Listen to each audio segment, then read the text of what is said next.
Damos la bienvenida al licenciado Fernando Villavicencio, asambleísta. Fernando Villavicencio preside la Comisión de Fiscalización en la Asamblea. Licenciado Villavicencio, acabamos de dialogar con un destacado analista económico cuencano, el economista Carlos Cordero, sobre fortalezas, oportunidades, debilidades y amenazas de este proyecto urgente de inversiones que tiene las horas contadas para que sea resuelto en la Asamblea.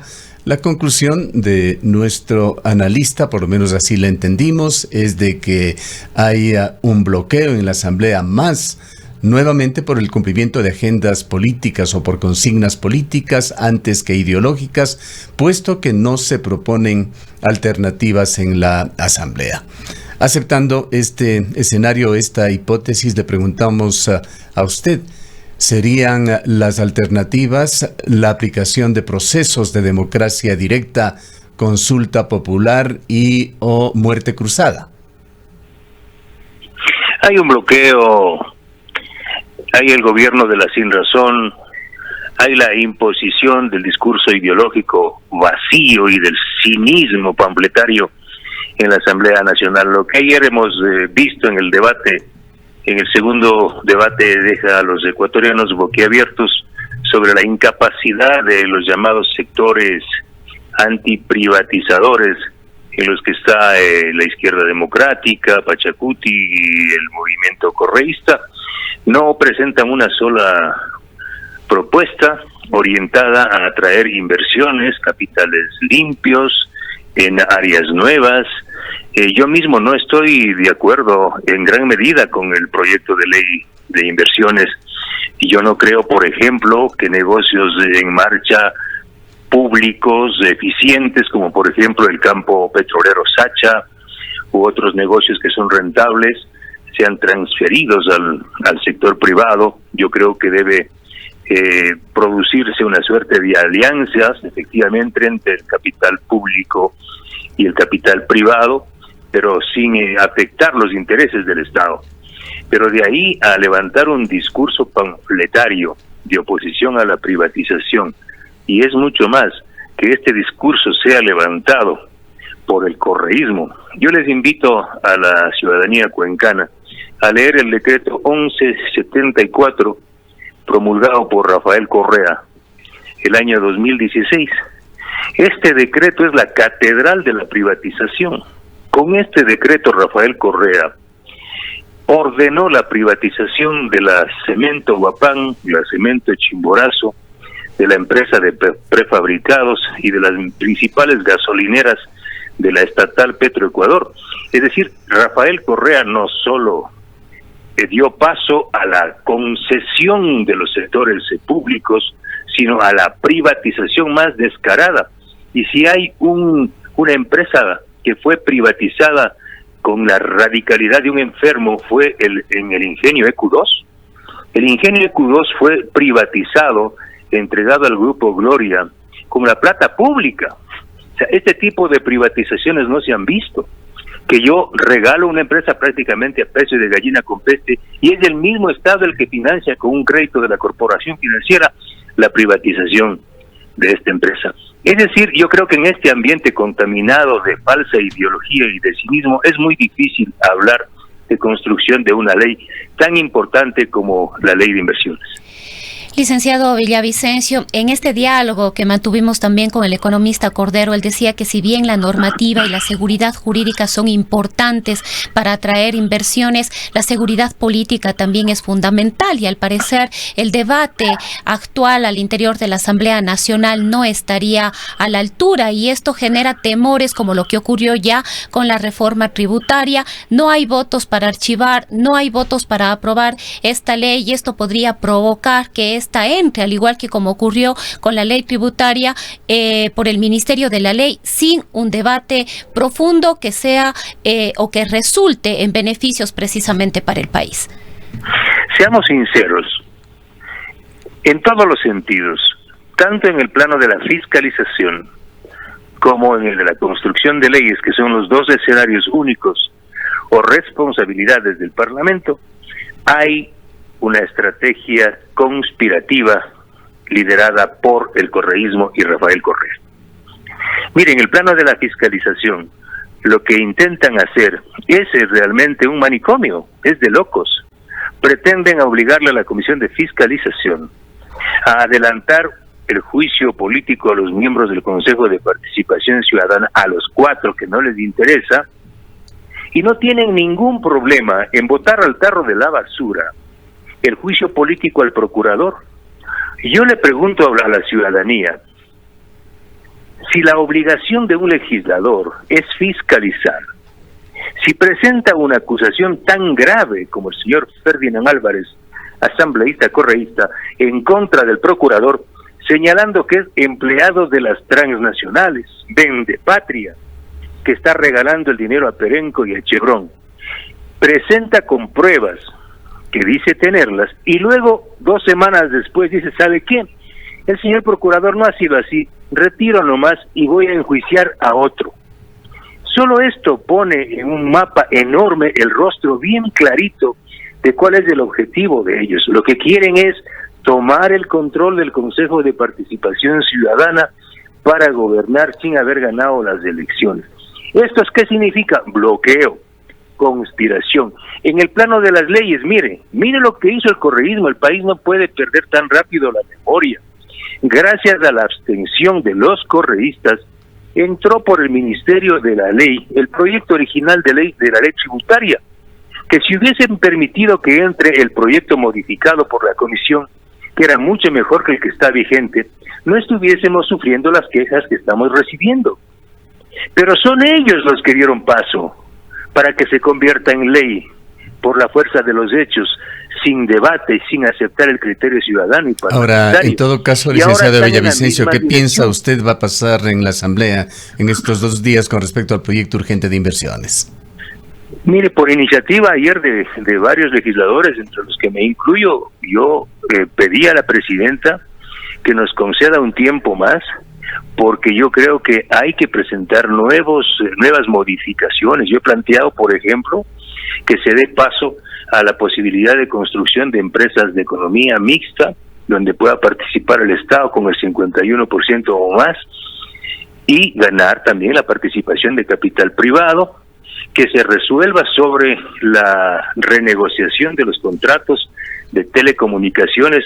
El Estado no puede estar condenado a seguir renegociando y renegociando esos contratos, cuando mi criterio es que se haga una licitación pública internacional para llamar a las mejores operadoras del mundo a que vengan a ofertar esos servicios.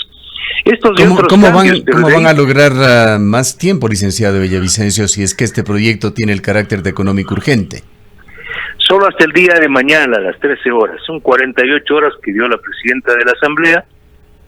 Yo estoy elevando el día de hoy cuatro propuestas a ser incorporadas al informe. Esperemos que los otros sectores lo hagan, pero no es posible. El correísmo no está en la línea de la construcción. Ellos son dinamiteros, montoneros, y lo que están haciendo es conspirando en contra del escuálido Estado de Derecho que tenemos.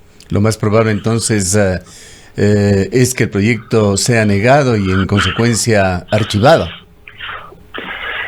Yo creo que van hacia allá. Espero que no pierdan la memoria y actúen como actuaron con la ley tributaria y se abstengan, y ahí sí. Pero no es pedir peras al olmo, dadas las circunstancias actuales, licenciado Villavicencio. A veces les falla el seso. Veamos qué pasa. Nunca se sabe con ellos, ¿no? Ya. Y le preguntaba también al inicio de este diálogo sobre las propuestas que la ha mencionado usted, algunos otros actores, de salir de esta situación a través de procesos de democracia directa. Uno de los asesores, consejero del presidente de la República, señalaba hace muy pocos días en declaraciones en este medio que la consulta popular, por ejemplo, es una alternativa muy próxima que podría darse si es que no progresa la discusión, el debate adecuadamente con los trabajadores con respecto a las reformas laborales. Se ha hablado también, y usted lo ha hecho, usted sacó nuevamente el tema sobre la muerte cruzada. Déjeme decirles, y ya será la enésima vez que me pronuncio al respecto, El presidente Lasso tuvo miedo, no sé, no era el miedo de él, sin duda. Recuerde usted que hace apenas a los 2 meses de gobierno me invitó el presidente Guillermo Lasso a Palacio para ratificarme su decisión de avanzar en la consulta popular. Es decir, él tenía claro que la consulta popular era la vía para iniciar un proceso de reforma política de una institucionalidad que no le permite cambiar al Ecuador. Esta vieja institucionalidad ya es vieja, nacida desde el Correato. Pero alguien o algunos le cercaron al presidente y no permitieron que avance la consulta popular. Esta consulta popular estaba orientada a 4 puntos básicos, que era desaparecer el Consejo de Participación Ciudadana, este infiernillo que impide gobernar en democracia. Segundo, la defensa del agua y recursos naturales, impidiendo la explotación minera a cielo abierto en áreas de recarga hídrica. Y la tercera, que era para mí muy importante, avanzar a un parlamento bicameral con menos legisladores y calificar a los legisladores. Es decir, por ejemplo, un ciudadano que tiene una glosa confirmada o que tiene un llamamiento a juicio por delitos de peculado, cohecho y otros, no podría ser candidato a asambleísta. Estas y otras. Ahora, la muerte cruzada también le he planteado como el mecanismo creado por el propio Correato para que se vaya a una asamblea que no responde a los intereses nacionales.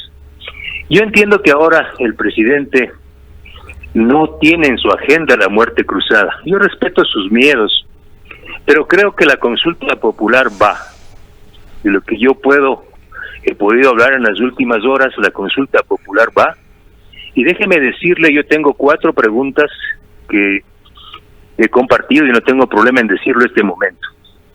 Yo creo, por ejemplo, que el país debe pronunciarse respecto a la ley de repetición. El correísmo no quiere aprobar la repetición en la asamblea. Entonces los ecuatorianos honestos que le digan en las urnas que los corruptos, los responsables de actos de corrupción que le han significado al Estado perjuicios económicos, tienen que responder con su bolsillo. Esa es una interesante pregunta.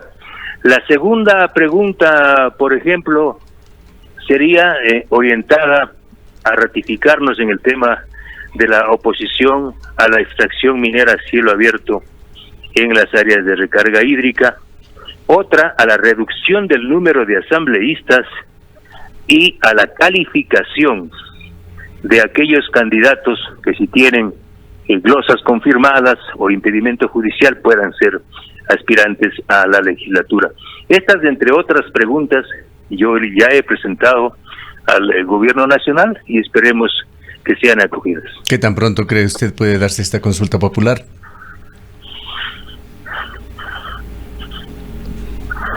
¿Me escuchó? No.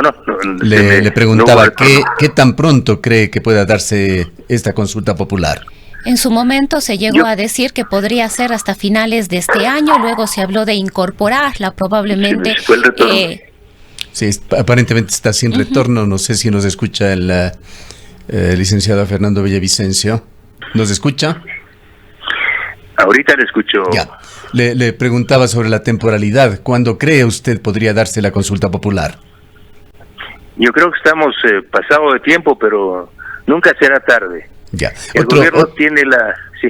Otro tema puntual. Usted en declaraciones de hace pocos días, tras la aprobación de las amnistías, señaló que va a renunciar a la Comisión de Fiscalización. ¿Efectivamente va a dejar usted esta comisión para que quede allí lista para que se tomen sus detractores? Mire, el ambiente de conspiración no existe exclusivamente en el Pleno. También se reproduce en las comisiones. Y sin duda es en la Comisión de Fiscalización donde es la temperatura mucho más alta y agitada. En las últimas horas, imagínense el bloqueo que tenemos ahora, retiran un juicio y la Comisión de Fiscalización, la normativa no me permite, a mí no existe esa figura. Y vienen 20, 30 legisladores en montonera, asedian a la comisión, no aportan ningún legislador de UNES, que es parte de la Comisión de Fiscalización, ha llevado adelante en estos 10 meses un solo caso de investigación. Lo único que hacen es conspirar. Ya lo hicieron en el caso del tratamiento y aprobación del informe del caso Sucre y Alex Saab, donde lanzaron una campaña de ataques pública y amenazas en mi contra, y ahora me quieren obligar a que yo suspenda los juicios políticos para adelantar el juicio político al Consejo de Participación Ciudadana, violando la ley, y yo no lo voy a hacer. Yo he señalado que voy a terminar estos procesos, que serán en unos 15 días, y la prueba de fuego es la aprobación o el conocimiento del informe del caso de corrupción tal vez más grande de este país, que es el caso Petrochina, que está en la agenda convocada para el lunes próximo. Entonces el país va a ver cómo actúan los bloques parlamentarios en la Comisión de Fiscalización. No nos ha respondido muy claramente. ¿Va usted a renunciar? A partir de entonces, si no hay esas condiciones para poder trabajar, yo presentaré mi renuncia a la presidencia de la Comisión de Fiscalización y seguiré haciendo mi trabajo de investigación desde mi despacho. A mí nadie me impide fiscalizar. Hay otro tema, licenciado Villavicencio, antes de que se nos agote el tiempo, que quisiera preguntarle. Usted el día de hoy en sus declaraciones habló sobre esta nueva ley de inversiones que ojalá permite el ingreso de capitales limpios al país. Pero esto de capitales limpios realmente nos hace sonreír, no porque usted lo diga, o tal vez porque usted lo dice, pues usted conoce este tema de los capitales, cómo se mueven. El mundo financiero es muy enredado, tenemos los clarísimos y recientes ejemplos de los papeles de Panamá, los Pandora Papers. Muy difícil garantizar que capitales limpios vengan al Ecuador, pero no queremos quedarnos en la misma ley de inversiones. Más bien quisiera preguntarles sobre ese otro mega caso que se está investigando. Este ciudadano Miguel Ángel Lor, que ha dado incluso declaraciones públicas de alguna manera, tratando de buscar aspectos que santifiquen ese enorme escándalo de Foglocon, esos millones de dólares que han fluido. ¿Cómo se encuentra ese tema, licenciado Villavicencio? Mire usted que 3 años después de haber hecho una publicación, que usted lo ha difundido, con Cristian Zurita y quien habla, hace 3 años hicimos esta investigación donde presentamos todos los documentos de la liberación de 57 millones de dólares retenidos en el Banco Central, que supuestamente eran de la empresa de Alex Saab y Álvaro Pulido, de Foglocons. La liberación de estos recursos fue organizada y dirigida por Miguel Ángel Centeno, presidente de la Liga Pro. Hasta el día de antier, nunca él había confirmado, se negó a asistir a la Comisión de Fiscalización que trató el tema Sucre y Alex Saab, argumentando que iba a ser objeto de un linchamiento. Pero en la entrevista que usted hace referencia, él confirma milimétricamente tanto la investigación periodística nuestra como el trabajo de la Comisión de Fiscalización. Lo gravísimo y nuevo que él acaba de señalar es que los 36 millones de dólares que transfirió a sus cuentas offshore de 3 empresas de papel y a su cuenta en el Biscayne Capital de la ciudad de Miami, Estados Unidos, eran por honorarios. Esto sí realmente es de locos, porque estamos hablando de que este es un abogado exquisito, no sé qué abogado puede cobrar 36.7 millones de dólares por honorarios para la defensa de liberar 57 millones. Lo que él no le dijo al país es de que estos 36.7 millones es dinero sucio, es dinero proveniente de un mecanismo de lavado de activos que está siendo juzgado justamente en los Estados Unidos en contra de Alex Saab y Álvaro Pulido. Por esa razón yo creo, y la pregunta es, ¿cómo así este señor, que tiene 36 millones de dólares en sus bolsillos, producto de lavado, entra y sale de los Estados Unidos como si fuese un dandy? Todo hace pensar que el señor está colaborando con la justicia de los Estados Unidos. Ojalá sea así y permita esa colaboración, que otros peces grandes, gordos del caso Sucre y Alex Saab, también caigan. Finalmente quiero decirle que le estoy convocando el día lunes a la Comisión de Fiscalización para que asista. Ya no tiene excusa el señor Miguel Ángel Loor Centeno a rendir su versión y a contar toda su historia. Un criterio final, licenciado. ¿Cuál es su pensamiento, su concepto sobre estos acuerdos judiciales de la Fiscalía también norteamericana cuando se investigan estos casos? El caso de Alex Saab, por ejemplo, usted sabe que tenía más de una decena de acusaciones, quedaron en una sola. ¿Qué tanto colaboran para que realmente se haga justicia? Pues muchos de los involucrados al aplicarse estos mecanismos quedan incluso ya fuera de cualquier posibilidad de que sean investigados. Estos instrumentos nuevos de la justicia, que es la que se llama la cooperación eficaz, mire usted, Marcelo Odebrecht fue sentenciado a 19 años de cárcel y apenas pagó 2, de ahí pasó 2 años más con arresto domiciliario y hoy está libre.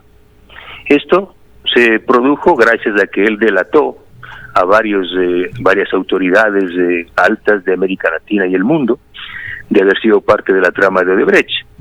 Acá en el país ya vivimos lo propio con el caso de José Conceizao Santos Filo, que no fue procesado, y ahora tenemos el caso Alex Saab y el propio caso de Miguel Ángel Loor Centeno, porque la Fiscalía le acusa por otro delito, le acusa por un delito tributario.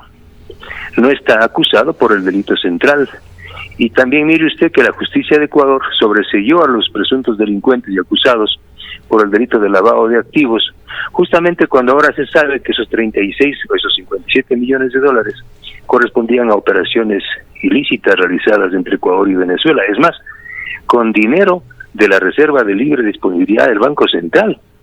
Todo ese dinero que manejó la empresa de Alex Saab aquí en el Ecuador salió a paraísos fiscales y una parte de ese dinero se llevó el señor Miguel Ángel Loor. Así es que este instrumento de la cooperación eficaz, claro, creo que más le sirve a los Estados Unidos, ¿no? Porque Estados Unidos al final de cuentas acaba viviendo de la corrupción de América Latina. Aquí en Ecuador van a quedar muchas personas sospechosas, exfuncionarios en impunidad. En Estados Unidos hay cerca de 20 procesados que escaparon del país con maletas llenas de dinero. Estados Unidos les abrió la puerta, especialmente acusados en el caso de Refinería de Esmeraldas. Todos estaban presos un tiempito, devolvieron la plata, más de 140 millones de dólares en bienes y dinero en efectivo o dinero que tenían en sus cuentas bancarias, pasó a control de la justicia americana. El Ecuador no recibe un centavo. Vea usted quién se beneficia de la corrupción. Bien. Gracias, licenciado Villavicencio, por habernos atendido. A usted. Licenciado Fernando Villavicencio es asambleísta, presidente aún de la Comisión de Fiscalización. Ha dicho que en pocas semanas más podría estar renunciando luego de evacuar algunos importantes casos en la Asamblea.